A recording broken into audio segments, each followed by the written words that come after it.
नमस्कार विद्यार्थियों।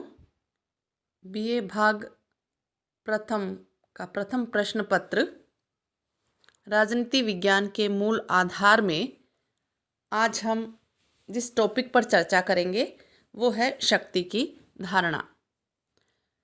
शक्ति की अवधारणा राजनीति विज्ञान में कोई नवीन विषय नहीं है, लेकिन फिर भी वर्तमान में जितना अधिक शक्ति की अवधारणा पर ध्यान केंद्रित किया जाता है वो निश्चित रूप से राष्ट्रीय और अंतर्राष्ट्रीय राजनीति में महत्वपूर्ण है। प्राचीन भारत में भी शक्ति को लेकर बहुत कुछ लिखा गया है। जैसे कि कौटिल्य ने भी कहा कि समस्त सांसारिक जीवन का मूल आधार दंड शक्ति ही है, और इसी तरह हम ये देखते हैं कि समस्त भारतीय साहित्य भरा पड़ा है दंड शक्ति के महत्व से। पाश्चात्य राजनीतिक विचार विज्ञान के अंतर्गत भी यही बात देखी जा सकती है। बेकर ने भी कहा कि राजनीतिक शक्ति से अपृथकनीय है, और कैटलिन ने तो राजनीति विज्ञान को शक्ति का विज्ञान ही मान लिया। बर्ट्रैंड रसल ने शक्ति को समाज विज्ञान की मूलभूत अवधारणा के रूप में स्वीकार किया। तो इस तरह से राजनीति विज्ञान में शक्ति एक महत्वपूर्ण अवधारणा है। हालांकि इसके बारे में कुछ दुर्भावनापूर्ण विचार भी हमें देखने और पढ़ने को मिलते हैं, लेकिन एक यथार्थवादी दृष्टिकोण से देखें तो शक्ति अत्यंत महत्वपूर्ण है, और सत्य और शक्ति एक दूसरे के विरोधी नहीं होते, वरन एक दूसरे के पूरक भी हैं। और इसी आधार पर पास्कल ने न्याय और शक्ति के संयोजन की आवश्यकता के विषय में भी लिखा था। तो शक्ति किसे कहते हैं? रॉबर्ट डाहल की परिभाषा बहुत महत्वपूर्ण यहाँ जान पड़ती है, जिन्होंने ये कहा कि शक्ति के अध्ययन की प्रमुख कठिनाई यह है कि इसके अनेक अर्थ होते हैं। वस्तु स्थिति यही है कि शक्ति को विभिन्न विचारकों ने अलग अलग रूप में परिभाषित किया है, और इसी संदर्भ में रॉबर्ट बायस्टर्ड ने ये कहा, शक्ति बल प्रयोग की योग्यता है, न कि उसका वास्तविक प्रयोग। मैकाइवर भी यही कहते हैं कि शक्ति होने से हमारा अर्थ व्यक्तियों या व्यक्तियों के व्यवहार को नियंत्रित करने, विनियमित करने या निर्देशित करने की क्षमता से है। अंतर्राष्ट्रीय राजनीति के यथार्थवादी विचारक या विद्वान मोर्गेंथो ने यह कहा कि शक्ति का प्रयोग करने वालों तथा उनके बीच जिन पर इसे लागू किया जा रहा है एक मनोवैज्ञानिक संबंध होता है। शक्ति में वह प्रत्येक वस्तु सम्मिलित है जिसके माध्यम से व्यक्तियों पर नियंत्रण स्थापित किया जाता है तथा उसे बनाए रखा जाता है। ऑर्गेन्स्की ने शक्ति दूसरे के आचरण को अपने लक्ष्यों के अनुसार प्रभावित करने की क्षमता वाला माना है। तो चाहे हम लासवेल को पढ़ें या कैप्लान, हर्बर्ट साइमन, शक्ति को प्रभाव प्रक्रिया के रूप में इन्होंने परिभाषित किया और ये कहा कि शक्ति का उपयोग करते हुए दूसरों की नीतियों और कार्यों को प्रभावित किया जाता है तथा इस प्रक्रिया में दोनों पक्षों के बीच घनिष्ठ संबंध रहता है। रॉबर्ट डाहल ने शक्ति लोगों के पारस्परिक संबंधों की एक ऐसी विशेष स्थिति का नाम है जिसके अंतर्गत एक पक्ष द्वारा दूसरे पक्ष को प्रभावित कर उससे कुछ कार्य कराए जा सकते हैं जो उनके द्वारा अन्यथा नहीं किए जाते। इसी रूप में शक्ति को लिखा और शक्ति के बारे में अपने विचार व्यक्त किए। लासवेल और काप्लान की ये जो धारणाएं हैं उसमें शक्ति को प्रभाव का पर्यायवाची माना गया है। कुछ परिस्थितियों में यह सत्य होता है, लेकिन सभी परिस्थितियों में हम इसे सत्य नहीं मान सकते। शक्ति और प्रभाव एक ही व्यक्ति में पाए जा सकते हैं और अलग अलग व्यक्तियों या व्यक्ति समूहों में स्थित भी हो सकते हैं।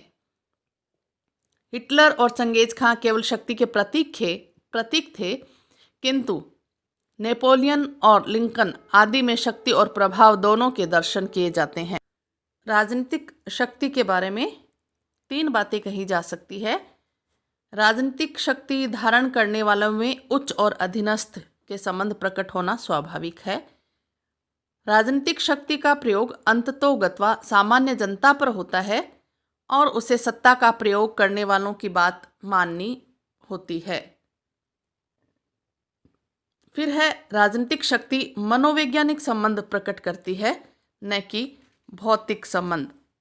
और ये तीनों जो शक्ति के बारे में धारणाएं हैं वो राजनीतिक क्षेत्र में शक्ति की महत्ता को स्पष्ट करती है और उसका अर्थ भी इससे स्पष्ट हो जाता है।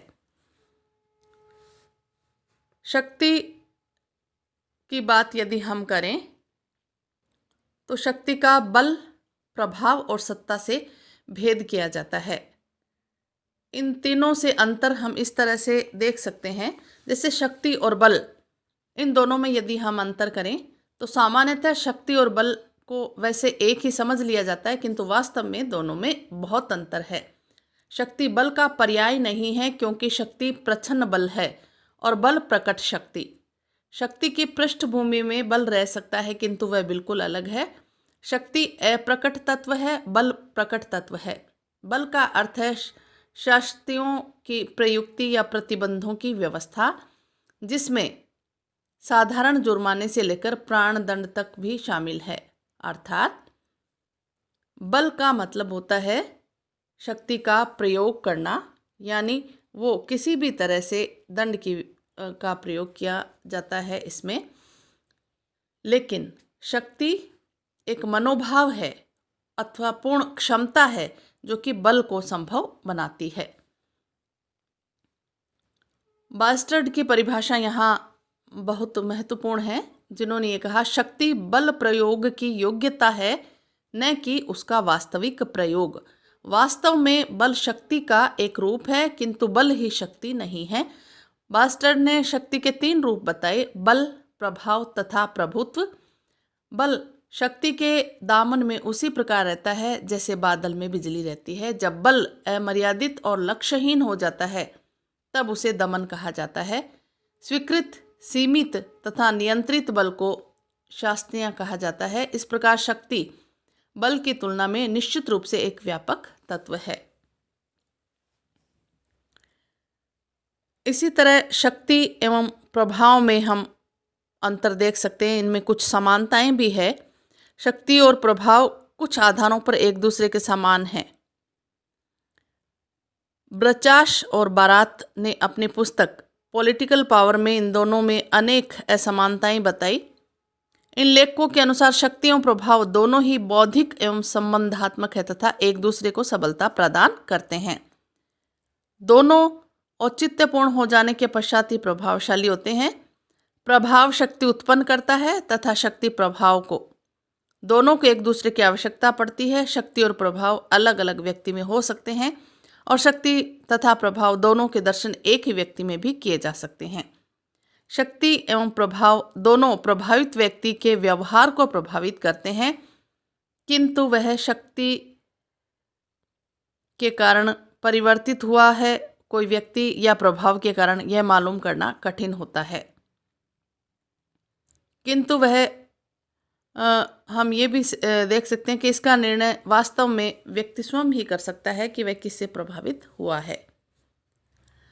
तो दोनों में समानताएं हैं और दोनों के कारण ही व्यक्ति प्रभावित होता है। सामान्य शब्दों में हम इसे ऐसे समझा सकते हैं, लेकिन इनमें कुछ असमानताएं हैं और महत्वपूर्ण भेद भी हमें देखने को मिलते हैं। असमानताएं कौन कौन सी है? जैसे शक्ति दमनात्मक होती है और उसके पीछे कठोर भौतिक बल और प्रतिबंधों का प्रयोग होता है। जब शक्ति का प्रयोग किया जाता है तो शक्ति से प्रभावित होने वाले व्यक्ति या समूह के पास उसे स्वीकार करने के अलावा और कोई विकल्प नहीं होता। प्रभाव अनुनयात्मक होता है, स्वेच्छापूर्ण होता है और मनोवैज्ञानिक भी होता है।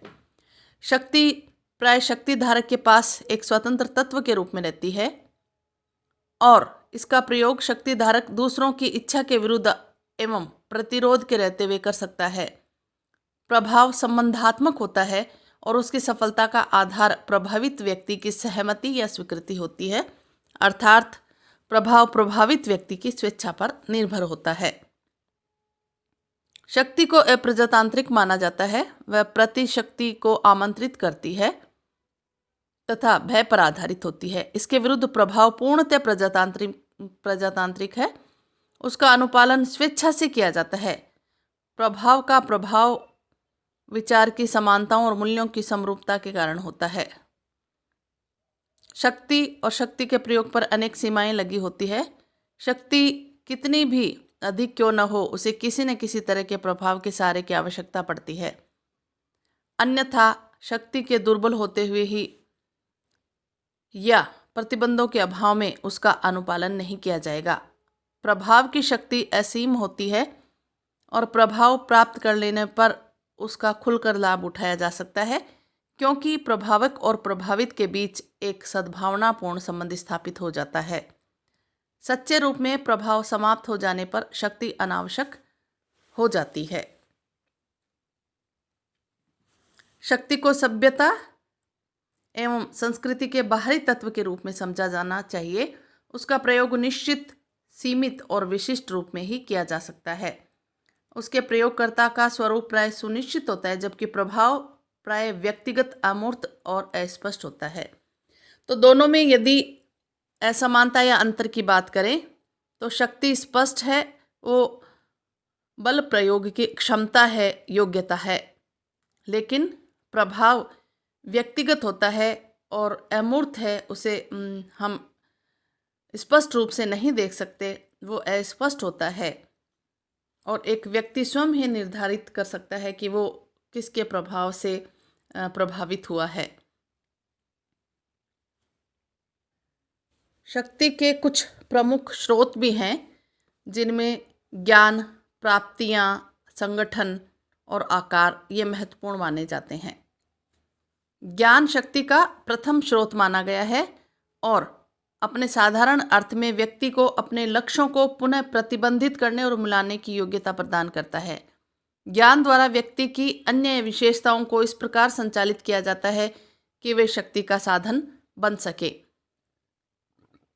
व्यक्ति के नेतृत्व का गुण, उसकी इच्छा शक्ति, उसकी सहन शक्ति, अपने आप को अभिव्यक्त करने की शक्ति आदि विभिन्न तत्व शक्ति के महत्वपूर्ण पहलू माने गए हैं।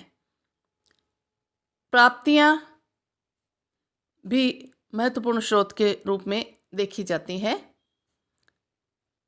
और शक्ति का निर्धारण करने वाले बाहरी तत्व भी होते हैं, जिनमें सबसे प्रमुख प्राप्तियों को माना गया है। साधारण बोलचाल के अंतर्गत इसे ही आर्थिक शक्ति का नाम दिया जाता है। प्राप्तियां अर्थात आर्थिक शक्ति। तो प्राप्तियों के अंतर्गत भौतिक सामग्री, स्वामित्व, सामाजिक सामग्री की शक्ति, एक व्यक्ति को समाज में प्राप्त स्थिति और स्तर आदि को सम्मिलित किया जाता है।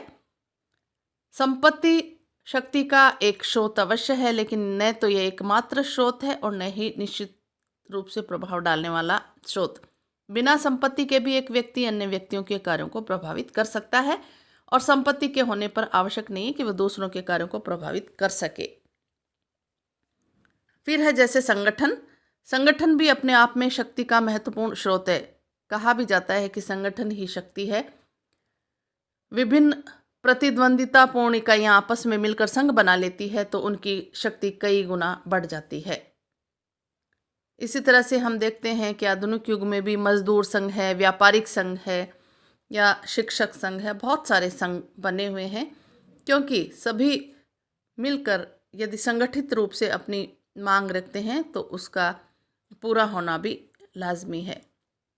आकार, अनेक बार आकार को भी शक्ति का परिचायक मान लिया जाता है और यह सोचा जाता है कि एक संगठन का जितना बड़ा आकार होगा उसके द्वारा उतनी ही अधिक शक्ति का परिचय दिया जा सकेगा। आकार के साथ यदि संगठन का मेल हो तो ऐसा होता भी है, लेकिन सभी परिस्थितियों में ऐसा नहीं हो सकता, क्योंकि अनेक बार ऐसा भी होता है कि उसका बड़ा आकार उसे उलझा दे, उसे असंतुलित भी बना दे और उसे परिस्थिति के अनुकूल न रहने दे। इसी कारण अनेक बार कुछ राजनीतिक दलों द्वारा अपना आकार बहुत ज़्यादा बढ़ाने पर बाद में घटाने के लिए शुद्धि आंदोलन का आश्रय भी लिया जाता है। तो शक्ति के स्रोत एवं आधार के रूप में विश्वास का भी पर्याप्त महत्व है। तलवार की शक्ति भी अंतिम रूप से विश्वास पर ही आधारित होती है। शक्ति का एक अन्य स्रोत सत्ता को भी हम मान सकते हैं, और शक्ति की महानता इससे स्पष्ट हो जाती है कि वह मानव मस्तिष्क पर प्रभाव डालने में कितनी सक्षम है या कितनी सक्षम हुई है। तो शक्ति की कार्यकुशलता एवं विभिन्न परिस्थितियों के द्वारा बढ़ती और कम होती रहती है, जिसके अधीन उसे कार्य करना पड़ता है। तो ज्ञान हो चाहे प्राप्तियां हो, संगठन, आकार, ये सभी शक्ति के स्रोत माने गए हैं। नेपोलियन, हिटलर, लेनिन और गांधी ये सभी शक्तिशाली थे और ये बहुत ही शक्तिशाली माने गए। बस फर्क इतना है कि इनकी सभी की शक्तियों के स्रोत में भेद था। किसी में ज्ञान, किसी के पास प्राप्तियां या संगठन और आकार, इन अलग अलग स्रोतों के माध्यम से ही इन्होंने अपने लक्ष्य को प्राप्त किया। धन्यवाद।